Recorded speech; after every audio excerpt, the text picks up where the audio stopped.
আমার মনে হয় বাঙালি মিডল ক্লাস যারা আছে, আজকে আমি 6-7টা মোটামুটি পয়েন্ট লিখেছি আর কি, একটু ভেবে ভেবে নিজের চারিপাশে চারিপাশে অথবা আমার ফ্যামিলি বা সবাইকে দেখে, যে বাঙালি মিডল ক্লাস যারা আছে তারা এরকম 6-7টা যে বিগেস্ট পয়েন্ট আছে, মানে তারা বেকারই আর কি, মানে খরচা করছে আর কি, যে খরচার কোনো মানে হয় না। আর সেটা যদি খরচা কয়েক হাজার টাকা হতো বা কয়েক লাখ টাকা হতো আমি কিছু বলতাম না। মানে বলতে পারো সারা জীবনে যদি কোনো মিডল ক্লাস যা ইনকাম করে তার প্রায় 50%, আমি তো বলবো 70% ইনকাম এই ফাউ কাজের পিছনেই আর কি পুরোপুরি উড়িয়ে দেয়। তারপর মানে মানে হাতে বাটি নিয়ে পুরোপুরি ঘুরে বেড়ানোর মতন অবস্থা। আর সেটা থেকে যদি প্রফিট হতো, মানে ধরো মানে টাকা স্পেন্ড করে যদি টাকা আসতো, চলো ঠিক আছে, টাকা স্পেন্ড করে যদি হ্যাপিনেস আসতো তাহলে ঠিক আছে, টাকা স্পেন্ড করে যদি সিকিউরিটি আসতো ঠিক আছে, মানে কোনো কিছুই হচ্ছে না। কিন্তু বেকার গতানুগতিকভাবে আর কি পুরোপুরি সব ফাউ পিছনে টাকা স্পেন্ড করে, মানে আমরা বেকারই আর কি নিজের ব্রেনটাকে প্রেশার কুকার বানাচ্ছি। আমি প্রথম পয়েন্ট বলি, বিশেষ করে মিডল ক্লাস, মানে আর কি বিশেষ করে মিডল ক্লাস, এখানে আমি কেমন, মিডল ক্লাস অনেক টাইপের হয়, তা আমি কোন টাইপের মিডল ক্লাসের কথা বলছি, মানে ধরো তোমার বাবা ডাব্লিউবিসিএস অফিসার, বা তোমার বাবা স্কুল মাস্টার, সরকারি চাকরি করে, এরকম টাইপের যারা মিডল ক্লাস, বা মানে ঠিকঠাক কোনো ছোটোখাটো প্রাইভেটে চাকরি করে কিন্তু ভাবে ছেলে সরকারি চাকরি পেলে যে আর কি লাইফটা আমাদের তোমার লাইফ নিয়ে কেউ ভাবে না, ভাবে আর কি তার পরিবারের লাইফ ঠিক হয়ে যাবে। তো এটাই হচ্ছে ব্যাপার। তো ব্যাপারটা আমি বলছি, এগুলো হচ্ছে মানে দেখতে লাগছে যে ডাব্লিউবিসিএসের ফর্ম ফিল আপ করতে খুব একটা টাকা লাগছে না, এসএসসি সিজিএলের ফর্ম ফিল আপ করতে টাকা লাগছে না, বা ব্যাঙ্কিংয়ের ফর্ম ফিল আপ করতে টাকা লাগছে না, কিন্তু প্রবলেমে হচ্ছে এখানে অপরচুনিটি কস্ট। একটা জিনিস ভাবো, প্রথমত অপরচুনিটি কস্ট বলাও ভুল, এখানে তো কোনো অপরচুনিটিই পাবে না তুমি। অপরচুনিটি কস্ট তো দূরের কথা, যে একটা কিছু অপরচুনিটি কস্ট মানে কি, মানে ধরো কোনো কিছু একটা পেতে চাও, সেই জিনিসটা পাওয়ার জন্য তুমি যেসব জিনিসগুলো স্যাক্রিফাইস করছো সেটাকে বলে অপরচুনিটি কস্ট। কিন্তু এখানে এই ধরনের যে প্রিপারেশন, বিশেষ করে ডাব্লিউবিসিএস বলো, এসএসসি সিজিএল বলো, রেলওয়েজ বলো, ব্যাঙ্কিং বলো, ব্যাঙ্কিংটা তাও প্রবাবিলিটি আছে, তাও না মানে প্রচুর তো এমনি ছাড়ো, মানে আর কি মানে ডাব্লিউবিসিএস থেকে হয়তো একটু বেটার বলতে পারো ব্যাঙ্কিংয়ে একটু চাকরি পাওয়াটা। তো আমি যেটা বলছি, এই যে যত রকম প্রিপারেশন তুমি মানে এই সরকারি চাকরির যে প্রিপারেশনগুলো এই কম্পিটিটিভ এক্সামের জন্য, আলটিমেটলি এই ফর্ম ফিল আপগুলো দেখতে মনে হয় 100 টাকা 200 টাকা, কী আর ব্যাপার, খুব একটা পয়সা লাগে না, আর এই বইগুলো পড়তেও খুব একটা পয়সা লাগে না। কিন্তু প্রবলেম হচ্ছে তুমি যখন কলেজ থেকে পাস আউট করছো, আর কলেজ থেকে পাস আউট করার পরে এরকম তো না যে 6 মাসের মধ্যে চাকরি পেয়ে যাচ্ছ, 1 বছরের মধ্যে চাকরি পেয়ে যাচ্ছ। মোর আর লেস 95% এক্সপিরিয়েন্সের যেটা আমি সেটা বলছি, 1-2% যে প্রথমবার দিল প্রথমবার হয়ে গেলো, দ্যাটস এ ডিফারেন্ট ম্যাটার। কিন্তু প্রবলেমটা কী হচ্ছে, ম্যাক্সিমাম ক্ষেত্রে তোমার কিন্তু 3-4 বছর মধ্যে মানে রোগড়ে পড়াশুনো করতে হচ্ছে। কিছু কিছু ক্ষেত্রে হচ্ছে সেটা 6-7 বছর লেগে যাচ্ছে, তাতেও হাতে কিছু আসছে না। আর হাতে আসলো তুমি ভাবি 7 বছর ধরে তুমি কোনো আর্ন করছো না, তোমার তোমার এনার্জি, যেটা আমি বলি এনার্জি, মানুষের সবসময় সব কিছুতে লিমিটেড, মানে তুমি 1000 জায়গায় মাল্টিটাস্কিং করে কোনোদিন জিততে পারবে না। তো তুমি তোমার সম্পূর্ণ এনার্জি মানি ইনকামের দিকে ভাবছো না, নিজের ব্রেন ডেভেলপমেন্ট নিয়ে ভাবছো না, কিচ্ছু নিয়ে ভাবছো না, নিজের ইন্টেলিজেন্স নিয়ে ভাবছো না, তুমি তোমার সম্পূর্ণ এনার্জি মানে পুঁথিগত বিদ্যা, যেটাকে বলে সরকারি চাকরির প্রিপারেশন মানে তো পুঁথিগত বিদ্যা, তুমি সেইখানে লাগিয়ে দিচ্ছ। আলটিমেটলি তুমি যদি এতে সাকসেসফুল না হও, তাহলে বুঝে নাও তুমি জীবনে যদি 70-100 বছর ধরে নিয়ে বাঁচো, আমি একটা রাউন্ড ফিগারে, তো তুমি জীবনে 7% কি 8% কি মিনিমাম হলো 5% তুমি এমনিই উড়িয়ে দিচ্ছ। তার মধ্যে এর মধ্যেও যারা উড়িয়ে দিচ্ছে তার মধ্যে 99% কেউ চাকরি পাবে না, কেউ চাকরি পাবে না। এবার তাহলে বুঝে নাও, মানে এর এইসব করতে গিয়ে এই কোচিং সেন্টারে পড়া থেকে শুরু করে, মানে থাকা খাওয়ার থেকে শুরু করে তুমি কত পরিমাণে টাকা ওয়েস্ট করছো। আর এর পিছনে দেখতে লাগছে না, কিন্তু ভালো করে যদি ভেবে দেখো 5 বছর 6 বছরে তুমি কত টাকা ওয়েস্ট করছো, তাহলে বুঝতে পারবে কত লাখ লাখ রুপিস তুমি ফাউ পিছনে সময় নষ্ট করছো, যেটা থেকে তোমার না এই ব্রেনের ডেভেলপমেন্ট হয়েছে, না তুমি কিছু শিখতে পেরেছো, না ওই নলেজ দিয়ে তুমি যদি ফেলও হয়ে যাও, মানে নর্মালি বিজনেস করতে গেলে কী হয়, তুমি হচ্ছে কিছু ফেল করলে কিন্তু শিখলে সেটা দিয়ে অন্য কিছু করতে পারো। কিন্তু সরকারি চাকরি প্রিপারেশন এমন, তুমি যদি ফেল করো তার থেকে যে লার্নিং হবে, সেই লার্নিং তোমার জীবনে কিচ্ছু কাজে লাগবে না, বরং তুমি এক গাধা আরও লোকরে আবার নিজে একটা যেহেতু ফেল করে গেছো, আবার সরকারি চাকরি পড়ানোর জন্য নিজের একটা কোচিং সেন্টার ওপেন করবে, এক গাধা আর এক গাধারে গাধা বানাবে, যাতে তারাও আর কি পুরো জীবনটাকে ওয়েস্ট করে। এটা প্র্যাকটিক্যালি হয়। তো এটা হচ্ছে মিডল ক্লাসের মনে হয় সবথেকে বেশি মনে হয় আমার, মানে বেকার পয়সা ওয়েস্ট করছে, সময় তো নষ্ট করছেই। তারপরে আমার যেটা মনে হয়, মানে যে নেক্সট পয়েন্ট, মানে 2 নম্বর পয়েন্ট মিডল ক্লাসের, ধরো কারোর আর কি থাকা খাওয়া, মানে মিনিমাম লাইফ বেঁচে থাকতে গেলে আর কি ঠিকঠাক ইনকাম হয়ে গেল যাই করে হোক। এবার কী আছে, বিয়ে থাওয়ার কথা। আমাদের বাঙালি মিডল ক্লাস কী পরিমাণে যে টাকা ওয়েস্ট করে বিয়েতে, মানে আজকের যুগে মোটামুটি ঠিক, মানে আর কি তুমি মানে আমাদের বাড়ি একটা কাজের লোকের কথা বলি, ঠিক আছে, মানে আমাদের বাড়িতে যে কাজের লোক আসে, তো তার মেয়ের বিয়ে দেবে, ঠিক আছে, তো সে আমাদেরকে ইনভাইট করেছে, অবভিয়াসলি আমরা গিয়েছি। মানে তার বিয়ে মানে যখন গিয়েছি আমি, মানে আর কি কাজের লোক বলা উচিত না, মানে কাকিমা, তো ওনার বাড়িতে আমি যখন গিয়েছি, মানে দেখি তার বাড়ি ঘর বুঝতে, মানে একটা মানে কাজের লোক হয়ে, মানে বাড়ি কাজ করে তার স্বামী নর্মাল কাজ করে কতই বা ইনকাম হবে, তো হয়তো পুরো ফ্যামিলি 4-5 জন আছে, তারা একসাথে হয়তো হার্ডলি 30,000, আমরা স্মল টাউনে 30,000 হয়তো 40,000 ইনকাম করে ম্যাক্স টু ম্যাক্স, আমি বলছি একদম ম্যাক্সিমাম পিক পিরিয়ডে।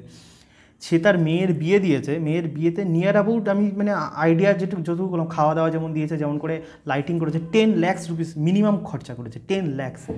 মানে ভাবো সারা জীবনে যা কষ্ট করে ইনকাম করেছে তার 80% টাকা শুধুমাত্র একটা বিয়েতে উড়িয়ে দিয়েছে। এখন যা কন্ডিশন, এই বিয়ে যে কদিন চলবে তারও ঠিক, আমি নেগেটিভ ভাইবস দিচ্ছি না, আমি চাই সারা জীবন চলুক, কিন্তু আমি বলছি ম্যাক্সিমাম যা কন্ডিশন যে এই বিয়েতে এত টাকা ইনভেস্ট করেছে, তো ইনভেস্টমেন্টের টাকা যদি ধরো 1 মাস বাদে বিয়ে ভেঙে যায়, 1 বছর বাদে ভেঙে যায়, পুরো টাকাটাই তো জলাঞ্জলি।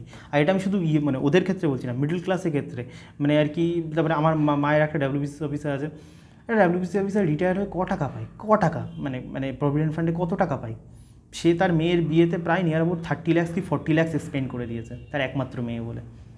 এবার ভাবো বিয়ে যদি না চলে তখন 40 লাখ তো গেল চুলকে, ও 40 লাখের কোনো রিটার্ন নেই, না মানসিক রিটায়ারমেন্ট, না মানসিক থেকে শান্তি আসবে, নাকি সিকিউরিটি আসবে, না কোনো কিছু ইনভেস্টমেন্ট হবে। তো মিডল ক্লাস সব থেকে বেশি পরিমাণে ওয়েস্ট করছে এই ম্যারেজের জন্য। আর সব থেকে যেটা মানে মিডল ক্লাসের আমি মধ্যে শুনেছি, বাঙালিদের মধ্যে, যে আরে ভাই কী বলে, ওর বিয়েতে গেছিলাম, ওর মেয়ের বিয়েতে গেছিলাম, ওর দাদার বিয়েতে গেছিলাম, ওখানে এত পরিমাণে খরচা করছে, এবার আমি যদি খরচা না করি সমাজে আমার রেসপেক্ট থাকবে, তো আমাকেও ওদের মতন করে স্পেন্ড করতে হবে। দেখো মানে অন্য কেউ আর কি মানে মানে গুতে পা দিয়েছে বলে তোমাকেও সেই গুতেই পা দিতে হবে, এর তো কোনো মানে না। অন্য কেউ মানে তার ইচ্ছা হয়েছে জলে ডুব দেওয়ার ইচ্ছা হয়েছে, তুমি যদি জলে ডুব দাও তার রিপারকাশনও তোমায় ভুগতে হবে। তখন আর কি মমতা করলো না, মোদি করলো না, এই করলো না, ও করলো না করে লাভ নেই। তো মিডল ক্লাস নিজের বিয়ের জন্য বেকার পরিমাণে ফাও ওয়েস্ট করছে। এখন আমাকে যদি জিজ্ঞেস করে তাহলে কি বিয়ে থাকা করবো না, আমি তো সবসময় বলি ভাই বিয়ে থাকা করতে, লাইফে মোস্ট ইম্পর্টেন্ট পার্ট বিয়ে করা। কিন্তু আমার কথা, বিয়েই যদি করতে হয় সিম্পল মন্দিরে গিয়ে বিয়ে করো, কতটা। আর যদি মানে তারপর কাছের যারা মানুষ তাদেরকে একটা ছোটোখাটো মানে বিয়ে দিয়ে দাও, তারপর কোনো একদিন মানে আর কি টাইম নিয়ে আর কি কোর্ট ম্যারেজ করে লিগালি বিয়ে করে নাও, হয়ে গেলো বিয়ে। কত টাকা খরচা হবে? 50,000 টাকার মধ্যে তোমার সব কাজ মিটিয়ে যাবে। কিন্তু 50,000 টাকাটারে তুমি 50 লাখ টাকা বানাচ্ছ। এবার তুমি ভাবো যে টাকাগুলো তুমি বিয়ের পিছনে ফালতু খরচা করেছো, ওই টাকাগুলো যদি মানে ছেলের বাড়ি বলো কি মেয়ের বাড়ি বলো, তাদের মাথায় যদি শুভবুদ্ধি থাকে বা তারা যদি আমার এই ভিডিওটা দেখে, ওই টাকাটা যদি মানে আমি যেটাকে বলি dowry system is always better.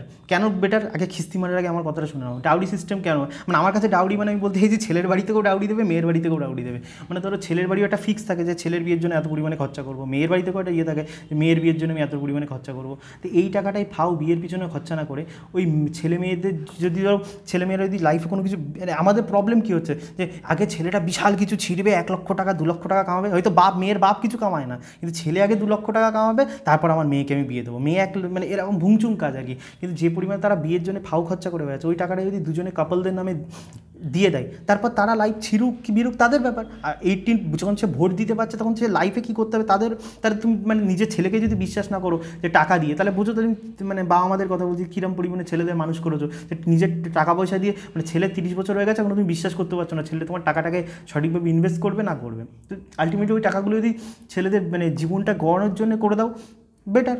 বা ও যদি একটা সিম্পল কথা, কলকাতায় যদি একটা ফ্ল্যাট কিনে নাও, শিলিগুড়িতে যদি একটা ফ্ল্যাট কিনে নাও, আলটিমেটলি ওখান থেকে রেন্টাল ইনকাম হবে, কিছু না কিছু তো প্রফিট হবে। কিন্তু বেকার বিয়েতে ইনভেস্ট করে মানে একদিক দিয়ে তোমার খাবারগুলো খাবে, লোকে খিস্তি মারবে, আবার সকালবেলা সে খাবারগুলো বের করে দেবে পেছন দিয়ে, লাভ কিচ্ছু হবে না। তো এটা হচ্ছে মিডল ক্লাসে বাঙালি মিডল ক্লাসে মানে ওয়ান অফ দ্য মানে বিগেস্ট মানে আর কি কী বলে মানে স্পেন্ড, যেটা তাদের জীবনে কোনো দিন কমবে লাগে না।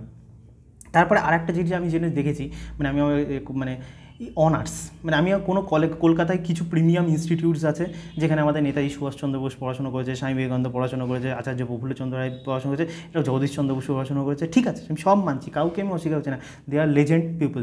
কিন্তু প্রবলেম কী হচ্ছে, আমাদের বাঙালি তো এখনও প্রেজেন্টে বাঁচে না, বাঙালি ফিউচারেও বাঁচে না, বাঙালি হচ্ছে পাস্টে বাঁচে।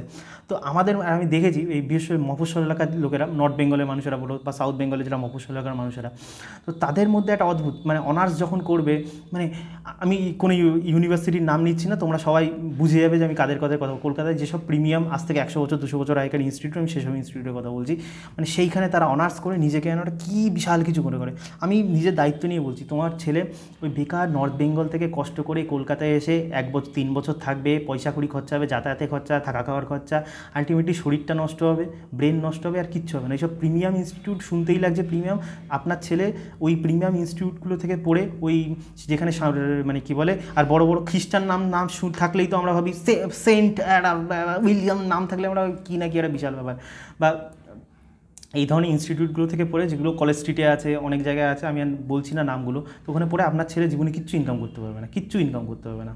মানে এবার কেউ যদি একজন করে, দেখ আমার ছেলে, একজনের কথা না, 90% ভাবুন যারা ওখান থেকে অ্যালুমিনাই বেরোচ্ছে, 90% কি বিশাল জীবনে ইনকাম করছে নাকি কোনো মতে তাদের সংসার চলছে। তো আলটিমেটলি বেকার এইভাবে কলকাতার এসব ফাউ কলেজ, মানে ফাউ কলেজ আমি বলবো না কোনো কিছুতে, কিন্তু আলটিমেটলি আজকের যুগে ওইসব কলেজগুলোতে যে ধরনের এডুকেশন দেওয়া হয় তা আপনার বাস্তব জীবনে ইনকাম করতে কোনো কাজে লাগে না। তো আলটিমেটলি বেকার কোনো মফস্বল এলাকার ছেলেদের তাদের নর্মাল পাতি কলেজ থেকে পড়ো, যদি টাইম ওয়েস্ট করতে হয় গ্র্যাজুয়েশন করে, তো মানে যদি পড়াশোনায় ভালো না হও, যদি হ্যাঁ এখন তুমি যদি আইআইটি আইআইএমে পড়ো ইটস ওকে, বা তুমি হচ্ছে মানে একদম টপ ইন্ডিয়ার লেভেলে কলেজে পড়ো যেখানে প্লেসমেন্টই অনেক ভালো, সেখানে আমি কোনো অস্বীকার করছি না যে ওইসব কলেজ থেকে পড়া খারাপ, কেউ আবার ওইসব বলে আমার খিস্তিমেও না। কিন্তু প্রবলেম কী হচ্ছে, আমি দেখো ল নিয়ে আমি একটা বলি, আমার একটা বন্ধুর কথা মনে পড়লো। মানে আমার একটা বন্ধু, তার লয়ার হওয়ার খুব শখ, সে ক্ল্যাট এক্সাম দিয়েছিল আমাদের সময়। সে ক্ল্যাট এক্সাম দিয়ে মানে national law institute of law college নাকি, মানে ইন্ডিয়ার টপ ল কলেজ, ওখানে পড়তে গেলে প্রচুর পয়সা খরচা, ঠিক আছে, প্রায় 20-30 লাখ খরচা। তো ওখান থেকে 30 লাখ খরচা করে সে এখন কী করছে, সে ওই সেম আর কি তোমার নর্মাল মানে আর কি সে কর্পোরেটে মানে ওখানে কর্পোরেট লয়ার হওয়ার জন্য সবাই ওখানেই করে। তো কর্পোরেট লয়ার হয়েও কিন্তু তুমি লাইফে মানে কী বলে, মানে হয় না লয়ারদের মধ্যে যে একটা আসল যে খিদে, মানে ব্যাপারটা তুমি ওটা ওই কর্পোরেট ল করে তুমি শান্তি পাবে না। আর কর্পোরেট ল মানে বলতে পারো আইটি সেক্টরের মতন কাজ, তোমার জীবন ইরিটেট করে দেবে। আর এখন অনেক কম্পিটিশান, তারপর সে আর কি ওইসব চাকরি ছেড়ে, এত পলিটিক্স হ্যানা ত্যানা ছেড়ে সে ডিস্ট্রিক্ট কোর্টে গেছে। এবার আমার আরেকটা বন্ধু, সে নর্মাল আর কি মানে আর কি পাতি কলেজ থেকে পড়াশোনা করেছে, পাতি জায়গার থেকে করেছে, পাতি ল কলেজ থেকে পড়াশোনা করেছে, কোনো পয়সা খরচা হয়নি, কিচ্ছু হয়নি। সে ওই সেম মানে আর কি ডিস্ট্রিক্ট কোর্টে আর কি আমাদের মহকুমা কোর্টেই কাজ করছে। কিন্তু প্রবলেমটা কী হচ্ছে, যে ওই পাতি কলেজ থেকে পড়েছে তার ইনকাম এত পরিমাণে বেড়ে গেছে, ঠিক আছে, কেন বেড়েছে? তো দেখো পড়াশুনো একটা লিমিট অবধি লাইফে কাজে লাগে, মেন হচ্ছে প্র্যাকটিক্যাল এক্সপিরিয়েন্স। মানে যারা ল ফিল্ডে আছে তারা ভালো করে জানে আর কি ব্যাপারটা, যে তুমি ওই ডিস্ট্রিক্ট কোর্ট, মানে তুমি যখন ডিস্ট্রিক্ট কোর্টে অনেক বছর ধরে প্র্যাকটিস করছো, সেখানে তুমি কেমন করে তুমি সব চ্যানেল করে রেখে দিয়েছো, আমি আর ক্যামেরার সামনে খুলে বলছি না ব্যাপারটা। কিন্তু সেই জিনিসটা যারা মানে যখন তুমি জাজের কাছে যাবে, জাজ তো দেখবে না তুমি, ঠিক আছে একটু ভালো বলতে পারে, কিন্তু দেখবে না তুমি কোন এলএলইউ থেকে পড়েছো, কী করছো না করছো। মেন কথা তোমার ক্লায়েন্টের সাথে কেমন বিহেভিয়ার, তুমি কত পরিমাণে ক্লায়েন্টকে নিজের ক্যাপচার করে রেখেছো। তার জন্য ইট টেক্স টাইম। যত তাড়াতাড়ি ইনকাম করা শুরু করে দেবে তত তাড়াতাড়ি মানে আর কি বেঁচে যাবে আর কি পুরোপুরি। তো এই করে বেকার মিডল ক্লাসরা এরকম প্রচুর ওয়েস্ট করছে। যেমন তুমি মানে ডাক্তার হতে গেলে মানে প্রাইভেট দেখো যে পরিমাণে, আমি মানে আমাদের বাঙালিদের মধ্যে একটা আছে এমবিবিএসের নাম শুনলে ভাই এমবিবিএস মানে ভাই কী ভাই, আমি বলছি না এমবিবিএস খারাপ ডিগ্রি, মানে আজ থেকে ধরো 10 বছর আগেও যদি এমবিবিএস ডিগ্রি করতো তার ইনকাম অপরচুনিটি প্রচুর। মানে আমি যারা বিডিএস করতো তারও আমি বলছি, যারা প্রাইভেট কলেজ থেকে বিডিএস করে, তখন বিডিএস ম্যাক্সিমাম প্রাইভেট কলেজ থেকে করতে হয়, সরকারি খুব গুটিগত কলেজ। প্রাইভেটে তো বিডিএস করতে গেলে ইনভেস্ট করতে হয় 30 লাখ 40 লাখ, এখন তো মনে হয় আরও বেশি। এমবিবিএস করতে গেলে 1 crore ইনভেস্টমেন্ট করতে হয়। আচ্ছা বলো, যে মানে সরকারিতেও যদি সরকারি হাসপাতালে ডাক্তার হতে হয়, অত পরিমাণে কটা পরিমাণে এমবিবিএসের সিট বেরোয়, আর বিডিএসের তো কোনো ভ্যাকান্সি বেরোয় না পুরো কোনো সরকারি, ম্যাক্সিমাম সব রাজ্যগুলোতে বিডিএসের কোনো ভ্যাকান্সি বেরোয় না, না সেন্ট্রালে না রাজ্যে। এবার তুমি ভাবো, তোমার বাপ যদি আর কি তোমার জন্য 50 লাখ টাকা খরচা করে বিডিএস পড়ায়, ওই 50 লাখ টাকা তুলতে তোমার কদিন লাগবে? আর তোমার যদি বিডিএস করে মানে ম্যাক্সিমাম যে ডেন্টিস্টগুলো এখন সব 20,000 টাকা 30,000 টাকা কামাচ্ছে, তা 30,000 টাকা কামানোর জন্য তোমার 40 লাখ টাকা 50 লাখ টাকা ইনভেস্ট করা দরকার কি? ওই টাকা তুমি মানে কি বলে স্টক মার্কেট না, তুমি ব্যাংকে রেখে দাও, ব্যাংকের ওই ইনফ্লেশনের থেকে কম রেট হলেও ওর থেকে বেশি পরিমাণে সুদ পাবে। তো আলটিমেটলি মিডল ক্লাস মানে ইভেন, আর ডাক্তারি ভাই 1 কোটি টাকা খরচা করেছে, কবে 1 কোটি টাকা তুলতে পারবে ম্যাক্সিমাম ডাক্তার আজকের যুগে, যে পরিমাণে এমবিবিএসে কম্পিটিশন এত পরিমাণে বেড়ে গেছে। এবার তুমি বুঝে নাও যে মিডল ক্লাস হায়ার এডুকেশনের পিছনে প্রচণ্ড টাকা ওয়েস্ট করছে। আর এখন আমাদের বাঙালি মিডল ক্লাসের মধ্যে কি একটা ফ্যান্সি ডিগ্রি চাই, ফ্যান্সি কলেজ হবে, একটা হচ্ছে ড্যাশ প্রফেশনাল ইউনিভার্সিটি বলে একটা আছে, যেটার নাম আমি মনে পড়ছে, বা এরকম অনেক প্রাইভেট আছে, মানে কী বলবো লোকে ভাই, ওখানে মানে ইংলিশ লিটারেচার করছে ওইসব ফ্যান্সি ইউনিভার্সিটিস থেকে লাখ লাখ টাকা শ্রাদ্ধ করে, মানে মাথা মানে বুঝতে পারছো, মানে মিডল ক্লাসের বুদ্ধি কোন দিকে চলে গেছে। আর বাঙালিদের মানে বাঙালিদের যদি কারোর পয়সা থাকে, ছেলে মেয়ে যদি মানে পড়াশোনার বুদ্ধি না থাকে, ফ্যান্সি কলেজ থেকে সরকারি কলেজে পেতে গেলে তো অনেক মানে একটু ব্রেনে বুদ্ধি থাকতে হয়, পড়াশোনা করতে হয়। তো ওইসব ফ্যান্সি কলেজ থেকে ডিগ্রি পড়াচ্ছে আর কি, বিসিএ করাচ্ছে, বিবিএ করাচ্ছে, করাচ্ছে, এমবিএ করাচ্ছে, এই করে বেকার পয়সাগুলো নষ্ট করছে। হয় ম্যাক্সিমাম ক্ষেত্রে কেউ চাকরিই পাচ্ছে না, ইনকামই করছে, আর চাকরি যদি পায় 10-20 হাজার টাকার বেশি চাকরি পাচ্ছে, সেটাও নিজের এলাকায় না, থাকে হচ্ছে ওয়েস্ট বেঙ্গলের বাসিন্দা, 30,000 টাকা 40,000 টাকার মাইনে পাচ্ছে, সে ব্যাঙ্গালোরে গিয়ে পুনেতে গিয়ে, মানে বেকার মিডল ক্লাস এভাবে নিজের টাকাগুলো ওয়েস্ট করছে। আর একটা আমার যেটা মনে হয়, যেটা আমি সবসময় আমার ভিডিওগুলোতে বলি, মিডল ক্লাসের সবথেকে বেশি যেটা টাকা স্পেন্ড হচ্ছে, যে আমি আমার ছেলেকে বেস্ট এডুকেশান দেবো, বেস্ট এডুকেশান চাই আমার মানে আর কি বাচ্চার জন্যে। দেখো বেস্ট এডুকেশান আমি বুঝি নেই what is best education. Best education মানে দুটো, এক হচ্ছে যে জিনিসটা লার্ন করে আমি পয়সা ইনকাম করতে পারবো, আর যে জিনিসটা মানে জেনে আমার মাথা ঠান্ডা থাকবে। তো মাথা ঠান্ডা একমাত্র স্পিরিচুয়ালিটি ছাড়া কেউ তোমার দেবে না। আর পয়সা ইনকাম তুমি যতই মানে ইন্ডিয়ার টপ স্কুল আছে একটাকেও তোমার পয়সা ইনকাম করা দেবে না। তোমার বাপ যদি বড়লোক না হয়, তোমার বাপের যদি বিজনেস না থাকে, তুমি ভেবে না তোমাকে কেউ দয়া করবে কোনোভাবে ইনকাম করানোর জন্য। আর এইসব ভাটের পড়াশুনো যায় সিবিএসসি আইসিএসসি আমাদের ওয়েস্ট বেঙ্গল বোর্ডে করায়, এ তোমার বাস্তব জীবনে ইনকাম করতে কোনো কমবে লাগবে না। মানে এটা মানে কি 98% ছেলের কোনো কমবে লাগবে না। 2% ছেলে যারা মানে আইআইটিতে চলে যাবে বা এইমসে চলে যাবে, গভর্নমেন্ট হাসপাতালে ডাক্তার হয়ে যাবে, তারা ধরো তাও ঠিকঠাক কামাবে, বাকি 98%-এর কোনো কমবে লাগবে না। কিন্তু আমাদের মধ্যে কি, ছেলেকে আমি ইংলিশ মিডিয়ামে ভর্তি করবো, আর ইংলিশ মিডিয়ামের জন্য ছেলে মেয়েদের পিছনে কত, মানে তুমি ভাবো নার্সারির থেকে, মানে আমার ভাগ্নি আছে, সে তার মেয়েকে ইংলিশ মিডিয়ামে ভর্তি করেছে, নিজে আর কি মানে 12 পাস করেনি, সে ভর্তি করেছে তোমার ইয়েতে। তো ওখানে যাই হোক, তো ইংলিশ মিডিয়ামে ভর্তি করছে প্রবলেম না, কিন্তু প্রবলেম হচ্ছে কি খরচা হচ্ছে, সে ইংলিশ মিডিয়াম 1-এ পড়ে কি 2-তে পড়ে, সেখানে তার বাচ্চার জন্য পয়সা খরচা করছে প্রায় 5,000 টাকা পার মান্থ কি 8,000 টাকা। তুমি ভাবো ওই মেয়ে মানে নার্সারির থেকে যখন 12 অবধি ওই স্কুলে পড়াশুনো করবে, মানে ওই মেয়ের পিছনে ইনভেস্ট মানে প্রায় 20 লাখ 30 লাখ 50 লাখ ঢেলে দেবে পুরোপুরি। মানে আমি ম্যাথমেটিক্যাল ক্যালকুলেশন আছে না, এটা হিসাব করে আমাকে বলে দিও, এত টাকা মানে ঢেলে দেবে পুরোপুরি ওই মেয়ের পিছনে। আর দিনের পর দিন স্কুলের ফিসগুলোই বাড়ছে। এবার ভাবো তোমার মেয়ের পিছনে, ছেলের পিছনে যদি এত টাকা তুমি ইনভেস্ট করো স্কুলে, তোমার মনে হয় তোমার মেয়ে ওই যে পড়াশুনো স্কুলগুলোতে করানো হচ্ছে, ওই তোমার মেয়ে ওই কোনো মানে ওই টাকা দিতে পারবে? তারপর তোমার এই মেয়ে যখন হচ্ছে ফ্যাশনবাজি স্কুলে পড়েছে, ফ্যাশনবাজি চাকরি মানে পড়াশুনো করেছে, তখন তার আর ঘর সংসার ভালো লাগবে না, তখন I want to live my life with my rules, I don't want any husband, I don't want any শ্বশুর শাশুড়ি সো মাচ পুয়ার, মানে এরকম টাইপের মেন্টালিটি হবে পুরোপুরি। তারপর তুমি ভাবো তুমি তোমার মেয়ের জীবনের বাস তুমি নিজেই কেমন দিয়েছো পুরোপুরি।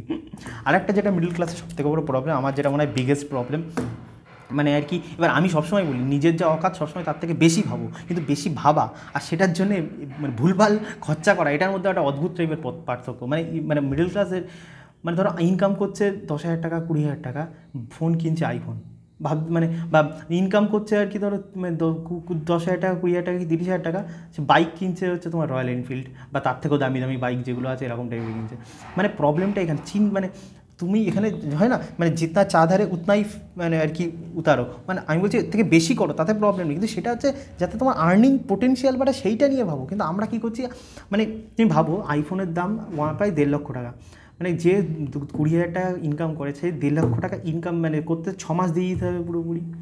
মানে কীরকম পরিমাণে আমরা বেকার আর এই ইএমআই সিস্টেম মিডল ক্লাসকে একদম পুরোপুরি শেষ করে দিচ্ছে। মানে ধরো ইএমআই কারা করে, আমি জীবনে কোনো ইএমআই করি না, ইএমআই কারা করে, মানে ধরো হচ্ছে তোমার কোনো কিছু নিতে ইচ্ছা হচ্ছে কিন্তু তুমি অ্যাফোর্ড করতে পারছো না, এবার কী হচ্ছে ইএমআই তুমি ছোটো ছোটো জিনিস দিয়ে দিচ্ছ, মানে ইনস্টলমেন্ট করে তুমি ইএমআই করে ওই জিনিসটা ক্রেডিট কার্ড বা এর মাধ্যমে তুমি নিচ্ছ, আলটিমেটলি এতে তুমি কীরকম নিজের বাস দিচ্ছ তুমি কল্পনা করতে পারছো?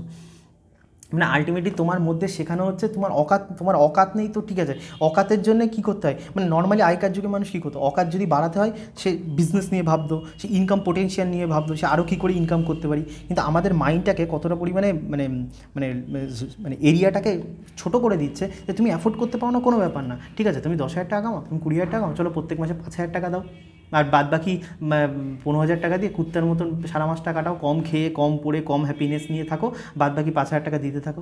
আর এটা তুমি আর এটার প্রবলেমটা কী হচ্ছে, এটা যে শুধুমাত্র মিডল ক্লাস বা যারা 10-20,000 টাকা ইনকাম করে তাদেরকে আমি ছোটো করছি বিষয়টা তা না, তারা কিন্তু অনলি তারা করছে না, মানে যে তোমার যে যাদেরকে তুমি মানে যাদেরকে মিডল ক্লাস একদম বাঙালি মিডল ক্লাস এই মাথার উপরে নাচে, যে আইআইটি থেকে পড়ে আইআইএম থেকে পড়ে বা বড় বড় ইয়ে থেকে পড়ে, তারা সেম কাজ করছে, তারা ধরো ব্যাঙ্গালোরে চাকরি করছে, মুম্বাইতে চাকরি করছে, তারা কী করছে, তাদের ধরো স্যালারি পার মান্থ 2 লাখ, কিন্তু তারা কী করছে মানে তোমার মুম্বাইতে গিয়ে পুনেতে গিয়ে বা ব্যাঙ্গালোরে গিয়ে 1 করোড় 1.5 কোটি টাকা 2 কোটি টাকার একটা ফ্ল্যাট কিনছে, 2 কোটি টাকার ফ্ল্যাট কিনে কী হচ্ছে, সেও সেই 1%, মানে যে 10,000 টাকা 20,000 টাকা চাকরি করে সে তার মানে স্যালারির 50% টাকা আর কি মানে ইএমআইতে মানে চুকিয়ে দিচ্ছে তার ছোটোখাটো শখের জন্য, ব্র্যান্ডেড জামা কাপড়, ব্র্যান্ডেড আর কি সব ফোনের জন্য। আর যে তোমার আইআইএমে পড়ছে সেও সেম কাজ করছে, সে ইনকাম করছে 2 লক্ষ টাকা 3 লক্ষ টাকা পার মান্থ, অ্যাপ্রক্সিমেটলি মানে লেম্যান ল্যাঙ্গুয়েজে বলছি। আর সে তার কী করছে 50% টাকা 1 লাখ টাকা 2 লক্ষ টাকার মধ্যে সে তার ওই ইএমআই খেলছে, যে কী মানে মানে আর ইএমআইটা যদি 1 বছরের জন্য হতো 2 বছরের জন্য হতো না, 20 বছরের জন্য ইএমআই, 25 বছরের জন্য ইএমআই, মানে সে তার জীবনের অর্ধেক সময় মানে পড়াশুনো করে সময় নষ্ট করেছে অন্যকে বড়লোক করার জন্য, আবার সে 30 বছর দেবে ওই কোম্পানিকে, কেন করবে, সে নিজে একটা বাড়ি করবে ব্যাঙ্গালোরে, তার জন্য কত সে 30 বছর ধরে আর কি ইএমআই চোকাবে। তো আমার মনে হয় বাঙালি মিডল ক্লাসের বোঝা উচিত মানে যতটা, যেরকম আমাদের প্রধানমন্ত্রী বলেন আত্মনির্ভর হও, যতটা তুমি নিজে আত্মনির্ভর হবে, নিজের সেভিংস নিজের ইনভেস্টমেন্ট নিজের ওপর করবে, আর যত তুমি সব কিছু অন্য কাউকে করতে যাবে। আর এই বেস্ট এডুকেশান, বেস্ট ম্যারেজ, লোককে দেখাবো, দেখো আইফোন আছে, লোকের কাছে আমার প্রেস্টিজ বাড়বে, আমার কাছে দেখো আমি আমার ছেলের বিয়েতে 50 লাখ টাকা খরচা করেছি। এইসব যত তো করবে তত ভাই মানে মানে কী বলে লাইফ মানে কী বলে গরিব হয়ে যাবে আলটিমেটলি। যেটা হচ্ছে আমাদের বাঙালি মিডল ক্লাস দিনের পর দিন গরিব হয়ে যাচ্ছে না আর কি। ওই জমিদারি চাল আজ থেকে 50 বছর আগে যা ছিল এখন তো সেই নেই। যে যেমন দেখো মানে হিন্দি বেল্টে একটা আছে বাঙালি বাবু যে কালচার, এই কালচার তো আর নেই কলকাতাতে, বাঙালি বাবু কালচার। বাঙালি এখন ভিখারি বাবু হয়ে গেছে, ভিখারি বাবু, রিচ বাবু আর নেই। তো এই প্রথমত এই খরচাগুলো আমার মনে হয় বাঙালিদের মানে মিডল ক্লাসের খুব ভেবেচিন্তে করা উচিত। Thank you.